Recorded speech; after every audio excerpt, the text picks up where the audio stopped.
Thousands of people attempt to resell sneakers online with little to no success. But Nicholas Malanga cracked the code and now makes $650,000 monthly reselling Nike sneakers. Nick dreamt of becoming a professional basketball player and even became one of the top players in the state of Illinois. But his dreams of becoming a pro athlete crumbled when he tore his meniscus. With no backup plan and a pregnant wife, things were looking dire for Nick. And that's when he discovered he could start reselling sneakers online. This is Alex Freeman, and you're listening to the UpFlip podcast, where we uncover how great businesses are built, how they run behind the scenes, and how you can replicate their success. Today, Nick shares how he went from OfferUp and Facebook groups to making a fortune selling on Amazon and Instagram, how to break into reselling, and what to do if you barely have money. Nick, welcome to the show. Thank you. It's a pleasure to be here. So tell me about yourself and what it is that you built.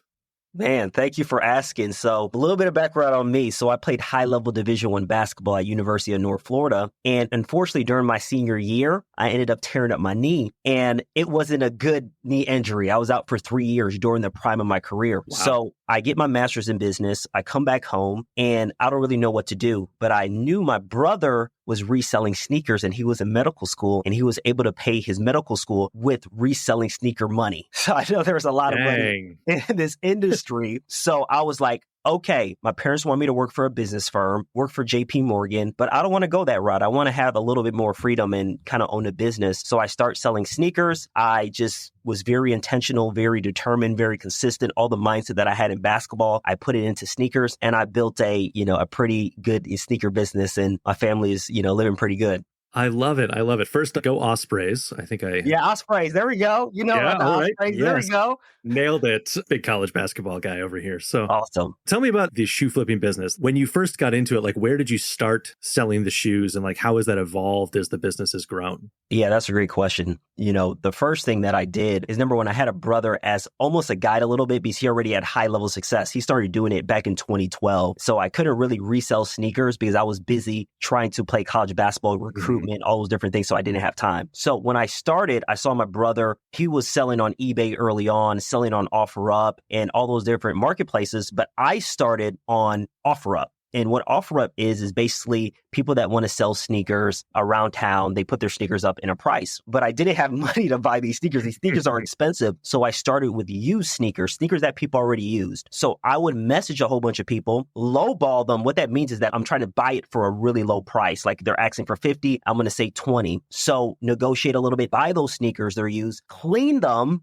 really well, and then I'll put them back on eBay or OfferUp or Facebook Marketplace. So that's how I started. But as I gained momentum in that, I was able to have enough money to start buying new sneakers that are brand new from different stores like, Finish Line, JD Sports, Foot Locker, all those, Nike retailers. So now I started to get brand new shoes and I started selling them on eBay. eBay was a great platform for me for a year. And there's a point where eBay didn't take fees out because they were really trying to push their sneaker reselling, industry with their platform. But, during that time, COVID hit as well. So the world stopped. The world stopped during COVID. And to be honest with you, my sneaker reselling business wasn't really doing too well. I had a son at the time. I have a 4-year-old son, Moses. He was born. He was probably 1. My wife, she was finishing up her PhD. She was at her postdoc. So it was a very tough time during COVID. And I didn't really know if I could, resell sneakers full time or even do it consistently because there was pressure to pay the bills and, raise a family. I'm cold outreaching. I'm trying to post these sneakers. And then the documentary, The Last Dance came on. Do you remember that documentary, Alex? Last Dance? Oh, yeah. So The Last Dance came on. So now everybody, they're in their house. They're watching this documentary because the world shut down. And then everybody was in a craze for Air Jordans. But all the work that I did before, cold outreach, continue to list my products, all those different things. Once I had the opportunity with The Last Dance, my phone just started to buzz consistently, buzz. And a sneaker, the Jordan Fire Red came out, the Jordan 5 Fire Red. And I was selling that sneaker. So I literally sold 100 of them the first episode of The Last Dance. So that was oh my God, man, that was just a testament of just being consistent when you don't see the results. Because a lot of times with entrepreneurship, you don't see results right away. And a lot of times people give up because they don't see the results, but you just got to stay consistent. And I love that book, Slide Edge. And, after that, I kind of built through there, but we could talk about that, later on, in the podcast. Yeah, absolutely. I want to go into that starting out as flipping the used sneakers, because that seems, and correct me if I'm wrong, that seems like if someone maybe doesn't have a ton of cash, that's probably the best entry point into this business. Can you talk about that process of finding used sneakers and like how somebody might start learning how to flip used sneakers like you were? Yes. So with used sneakers, the best thing about it, like you said, Alex, is that you don't need a bunch of capital. You don't need thousands of dollars to buy these used sneakers. So the biggest thing that you have to do is that you got to go product hunting. And what product hunting means is that you have to get platforms like OfferUp, Facebook Marketplace. I recommend those two because that is a local marketplace. So you don't have to go on eBay. They're going to ship them all the way to you. Like, it's a local marketplace, and you can negotiate more because you need to negotiate. And that's a skill set that you need to have if you want to sell used sneakers and make profit and have good margins, because you don't want to get used sneakers and then make no money. It's pointless. So you go on those platforms, you search up Air Jordans, Air Jordan 1, Air Jordan 4, Nike Dunk, whatever sneaker that you really want to, kind of focus on, because my niche is Nikes and Air Jordans. That's my niche right there. So those are what I was focusing on. So I would search up, I would look for a pair that is in decent condition, not completely like it's over with terrible condition, decent condition, where I can actually clean it up and it can look fairly new. So I would look hours, I would be on these platforms, OfferUp and Facebook Marketplace, and messaging hundreds and hundreds of people. Again, there has to be work involved. So you got to message and you got to be on top of when they reply back. So once they reply back, I'm going to counter offer, or I'm going to try to negotiate to get it cheaper because it's used. And I'm going to say, hey, it's a used sneaker. Can I get it for $50 even though it's, he's asking for $90. Once I'm able to negotiate, I would meet up with the person, make sure they're authentic. And we could talk about legit checking, because with sneakers, now it's huge with the fake market where you can get inauthentic sneakers. So there's a couple tests that you can do to kind of check if they're authentic. But I would get the sneakers, come back home. I would use a toothbrush, soap, and clean them. Take my time and clean them. Make sure they look new. If there's creases, I would take a towel and use an iron, wet it a little bit, and clean out and kind of take out the creases. So you got to spend time doing it. However, when you're starting off, you're just trying to make profit and kind of grow the cash flow you have. Therefore, you can reinvest in your business. So that's kind of the process with used sneakers. It takes more time because you have to get the sneaker. You got to be able to kind of clean it up, and then you got to relist it. And where I relisted them was back on OfferUp, back on Facebook Marketplace, and also on eBay, because eBay is a much bigger platform where there's a lot of people looking for sneakers. So that's one of the biggest things. And taking the pictures are very huge. Taking nice pictures, because nobody wants sneakers that are, blurry and not in a good environment where, there's a clear background and all those things. Let's talk about kind of those profit margins. Let's start with the used sneakers, like what kind of profit margin you were starting to see kind of on those used sneakers as you were getting started, and then maybe use that to transition us into what that kind of looks like now that you're kind of in the new sneaker game. Yeah. So the profit margins, I was still I understood that I needed to do at least 20%. So if I bought, a sneaker for 50, I'm going to have 20% profit margin, because I want to get enough profit so I can reinvest. So it was always 20%. And then here's the thing about used sneakers. It's even more. You can even get more profit margin because you're getting them for so cheap. So if I get a sneaker for 50, I can easily sell it for 100. So the minimum was 20%, but a lot of times my profit margins would be basically 100%, 50, and I'm making 50 on it. So that was great because it allowed me to start creating capital where I can reinvest. So those are the margins that I'll usually see anywhere between, that 20% and 50%. Some of them I would, basically do 100% profit margins. So that was one of the biggest things. But once I started creating more capital, I kind of graduated into new sneakers. And when I got into new sneakers, it's a lot more money you have to have, because the average Jordan sneaker is $200. You purchase 5 of them, that's $1,000. So that was one of the biggest things that I had to realize, okay, if I'm going to buy these new sneakers, I got to know which ones that are going to sell, because you do not want to have dead inventory and your money is tied up. So the first thing that I did was that I would see, I would just browse social media and see what are the sneakers that everybody is talking about. So I would go on YouTube, I would go on Instagram, I would go on Facebook, and I would look at the release calendar for Jordan brand and see what is the most likes, what are people liking the most, what are people, kind of hyped about. And those would be the sneakers I would focus on, because those are sneakers where I'll be able to make money. And on top of that, there was a platform that just came out called StockX. Have you ever heard of StockX before, Alex? Yeah, I have. Yeah, so StockX started to, kind of elevate as a platform. eBay was always the creme de la creme throughout like 2010 to like 2016, but StockX was now up and coming. And it was kind of like the stock market for sneakers where people can see, okay, this is how much the sneakers actually going for. This is where, the price of the resale. So that was a great tool. So those were the sneakers I was focusing on where I was going to source from places like Foot Locker, Finish Line, Nike.com, Sneakers app, all those different things. Therefore, it'll be easy sell and I can, kind of liquidate them very fast. So in regarding profit margins with new sneakers, my minimum is always 20%. I try to get at least 20% profit margin because it is worthwhile if you're 20% profit margin. And again, it can always go up based off the sneaker, but the sneakers that I would designate and realize like, okay, these are ones I need. Those are going to be the ones that I'm going to make 20% at minimum 20% profit margin. Now, I know the company started out from your house. Are you still running it from your house? Yes, I'm still running it from my house, man. I got a lot of systems in play. I moved. I got a lot bigger house now. So there's a lot more space for the sneakers. But yes, it's still from my house. Yeah. How are you managing that inventory? Like, talk to us about like the square footage are these sneakers taken up?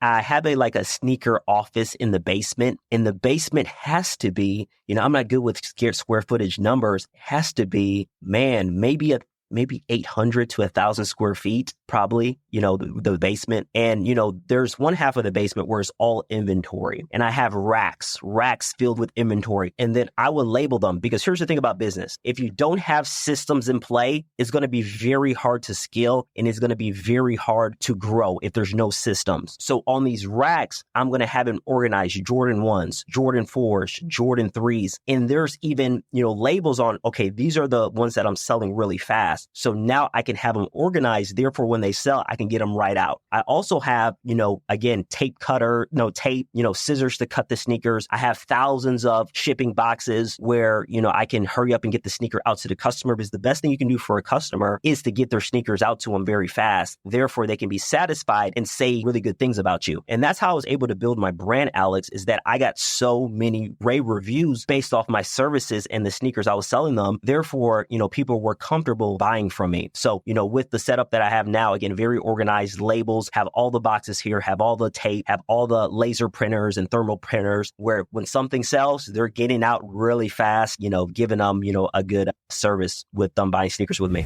As we step into our business section, we want to take a moment to thank our listeners for your ratings and reviews. We're constantly growing and working to improve the show, and your reviews mean a lot. Matt PR, in his review, said a fantastic podcast for SMEs or those looking to start an SME. So much informative content on each episode. I enjoy listening to Alex Freeman, who is a great host and interviewer, plus a wide variety of businesses being interviewed. Matt, thank you so much for leaving those kind words and taking the time to leave us a review. We really, really appreciate your feedback. How saturated is the sneaker market right now? Like, how much room is there for more resellers? So there's always room. I believe Fox Business did a article, I think a few months back, and they talked about how the reselling business is going to about 30 billion by 2030. So it's continuing to grow. Sneakers are never going to go anywhere. However, for the newest person, they have to realize it's going to be a journey. It's not going to be, hey, I'm going to start sneaker reselling. I'm going to create thousands of dollars a day, especially since, there's so many other people reselling already. So it's going to be a journey, but there's always room for more people that want to sneaker resell. It just takes consistency. Are there perhaps other business ideas around the space that somebody could consider getting into that maybe they're really interested in sneakers, but maybe reselling isn't exactly the right fit for them? Yes, that's a great question. So one of the most popular, kind of industries with not even sneaker resale, it's sneaker information. Sneaker information is huge because there's a lot of people that don't want to resell sneakers, but they love sneakers in general. And there's a lot of communities, There is, things like Discord. There's things like, there's a lot of different places, but I know Discord is probably one of the most popular ones where there's sneakerhead communities where there's information on how to get the sneakers for personal wear. And that is a great business model because number one, the business model doesn't take a lot of capital. A Discord server doesn't cost, $10,000, $20,000 like getting a good amount of inventory with sneakers. However, if you're knowledgeable enough on how to get sneakers and be valuable information, you can have a community of helping people get sneakers for them personally. So you're not selling them the sneaker, but you're giving them information. Therefore, they can get the sneakers that they want to wear. So there's a lot of different avenues you can go with sneaker if you don't want to resell. But I know the sneaker information industry is a big industry because there's a ton of sneakerheads out there. How important is brand recognition in the space? You've obviously done a really nice job of building your own brand up, but how important is that to scaling the business ultimately? It's very important. It's very important, Alex. And one of my biggest regrets when I started Sniper Kicks, I wish I would have did more brand recognition earlier and got on YouTube, got on Instagram, got on Facebook and started to build a brand. Because when you build a brand, Alex, people, think they can connect with you. So it's not them just buying sneakers. I'm buying sneakers from somebody that I think I know from the camera, through social media, through Instagram. Therefore, there's a connection there. Therefore, they want to buy from you because they feel like, man, this person is a person that I want to support. And that's why recognition was so important for me. And I wish I would have did it sooner, but I realized like how, in the time we live in with social media and our smartphones and, YouTube, everybody's on YouTube, like that aspect is huge. Don't get me wrong. I know sneaker resellers that have no brand recognition that make a lot of money reselling sneakers. But in my opinion, if you're able to build a brand, the sky's the limit because you can continue to scale and continue to grow the brand and people will always want to do business with you. In building that out, both from a brand recognition perspective and actually just selling the sneakers, like how much of a marketing spend are you making? Like what does the marketing budget look like for you as a successful sneaker reseller?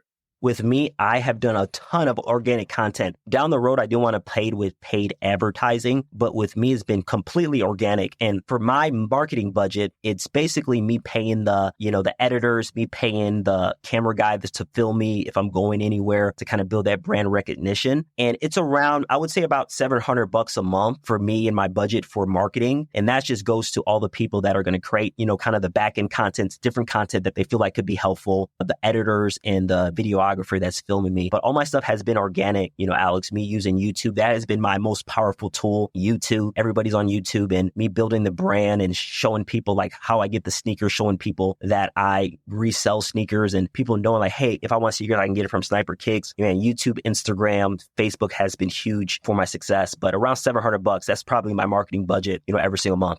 Just as a side note, it is a great YouTube channel. Thank you.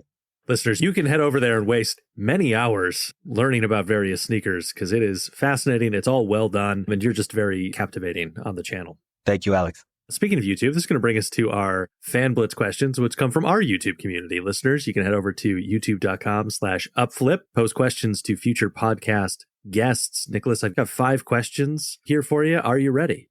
Yes, I'm ready to go.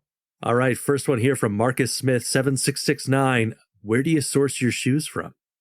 Great question, Marcus. Phenomenal question. So I source my sneakers from a couple places. So make sure you write this down, Marcus. Number one is Nike.com in the sneakers app. So what the sneakers app is basically the platform for Nike to sell its rare or hype sneakers. So the sneakers app is where I source my sneaker. Number two is Nike outlets. Nike outlets is phenomenal, especially if you're a sneaker reseller because there are discounted sneakers. So think about this from a business standpoint. If you're getting sneakers for a lower price, therefore you can sell it for a lower price and still make money. If you're buying it for a higher price, now you got to sell it for a higher price to make money. So Nike outlets are so good regarding making money being a sneaker reseller. Number 3 is Finish Line. I love Finish Line and now JD Sports. JD Sports is basically Finish Line, a little bit bigger version of Finish Line. JD Sports actually bought Finish Line. They are great because there's so many reward points. So they have a kind of like a algorithm with their system is that it's a pay-to-play model. So if you spend more money with Finish Line and JD Sports, you will win all the hype sneakers. So if you're a sneaker reseller and you're buying a lot of sneakers already, you're going to accumulate a lot of points and reward points. Therefore, you can get the hype sneakers and you can get it for a discounted rate because with your reward points, you can actually buy, reward, coupons, quote unquote, where you can get $20 off your purchase, $15 off your purchase. So now you're buying it for a lower price. And again, you're selling it for whatever resale price is. Now you're making more money. So I love Finish Line. I'm going to give you a retailer that a lot of people don't know, which is such a great retailer. So write this down. Snipes USA. SNIPE Snipes with the S USA. In this retailer, a lot of times they have sneakers that are sold out on Nike, Finish Line, Foot Locker, and they still have them at their store or still have them on their website. And Snipes is a place that I love to shop because there's a sneaker that came out 3 months ago and I can't find it anywhere. A lot of times Snipes might have it. So that's a low-key retailer that I source sneakers. But at the end of the day, once you start reselling sneakers, you'll understand all these different stores because there's tens and tens of stores, around your area or online that you can shop and make some money on. How does shoe size matter in the resale environment?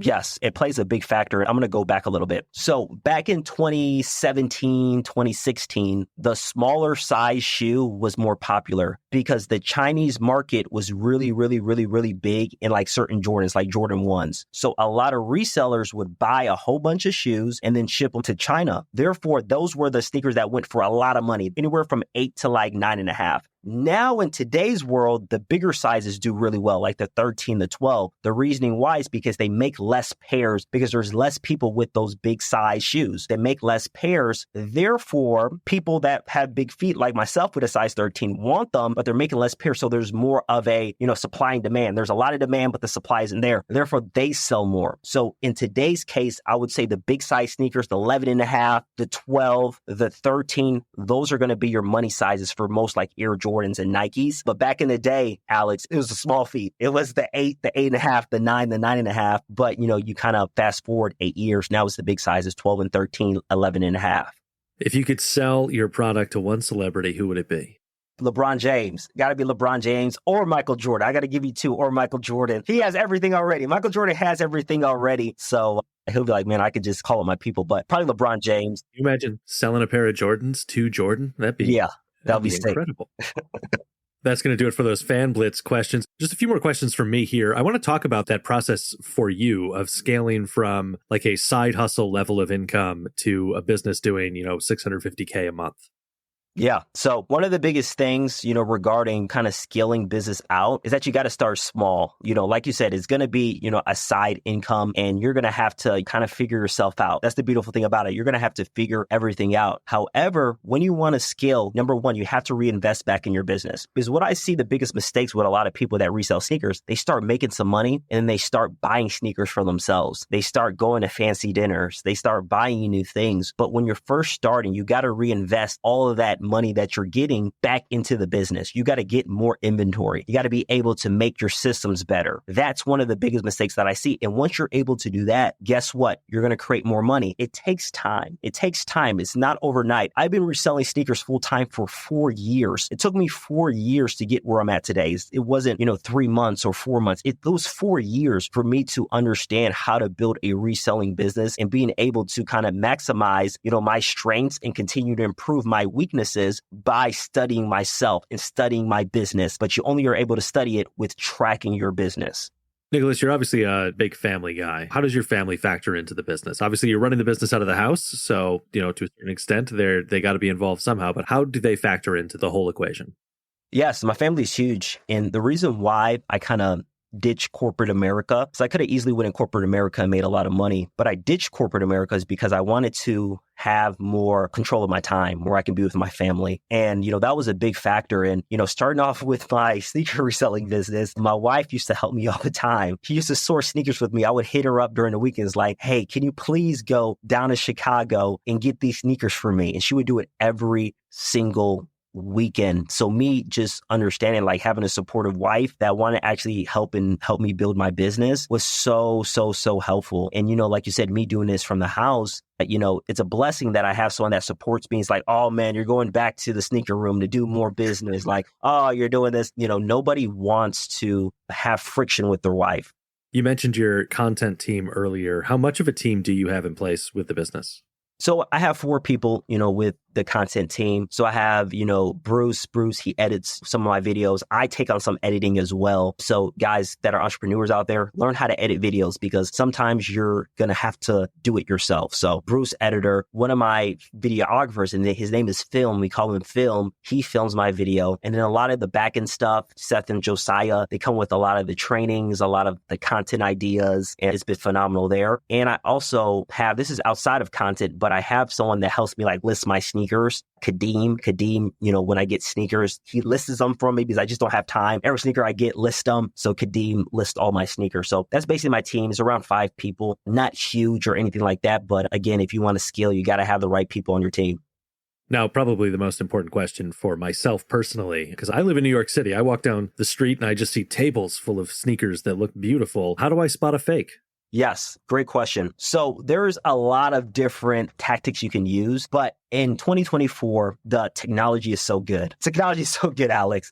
Like these, not warehouses, but basically factories, they're doing such a good job of making these fake sneakers. So one of the biggest things, the first tell-all is really the Jumpman. A lot of times the Jumpman that is fake, they might have a butt cheek or whatever. When Jordan's doing the thing, like it has like a butt cheek there, that's fake. But one of the biggest tests is the smell. Because a lot of these fake factories, their glue smell is significantly different than the Jordan and Nike factories' glue smell. It's going to be very, very, very strong. The smell is going to be like a super strong smell. But now with 2024, there are apps that can help you legit check sneakers. One of them is Check. You take a picture of like 7 different things with the sneakers, and they're pretty accurate. They can tell you if it's real. There's also a legit check from Poison. Poison is a reselling platform as well. They have a authenticator as well, where you can take pictures of like 7 different things with the sneakers and they'll tell you if it's real or fake. But the more you do it, the more you'll spot. A beginner cannot spot a fake.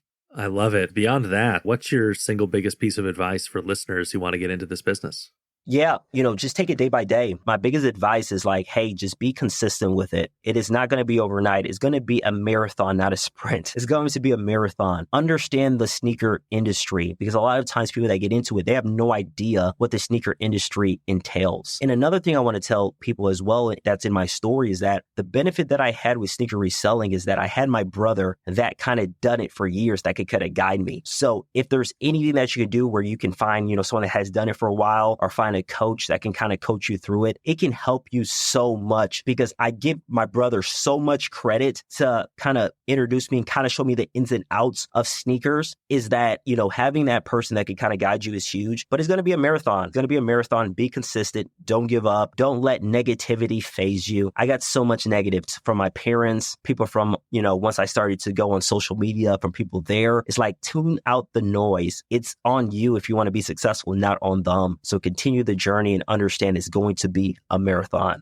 Nicholas, where can listeners learn more about you and connect with you? Yeah, absolutely. So if you go on Instagram, SniperKicks32, I have all my content there. If you want to go on YouTube, it's going to be Sniper Kicks. That was our conversation with Nicholas Malanga. And one thing that I really enjoyed about that conversation was how often he hit home that you have to start at that side hustle income, but you have to treat it like the big business you're trying to grow it into. And I think that's true in all businesses that you're trying to get off the ground, whether it's sneaker flipping or starting a software as a service business. You got to grind through those early days, treating it like it is the $1 million company that you're trying to build. And I think that's really powerful. He also spoke about the power of having his brother there to help him along the way. So finding those early mentors and courses that can learn your way into the business that you're doing, and having that supportive family. So important to have the support of the people around you doing what you're doing. I'm Alex Freeman. Thanks for listening. Nicholas Malanga of Sniper Kicks, thanks so much for joining us. Thank you, Alex, man. It was a pleasure.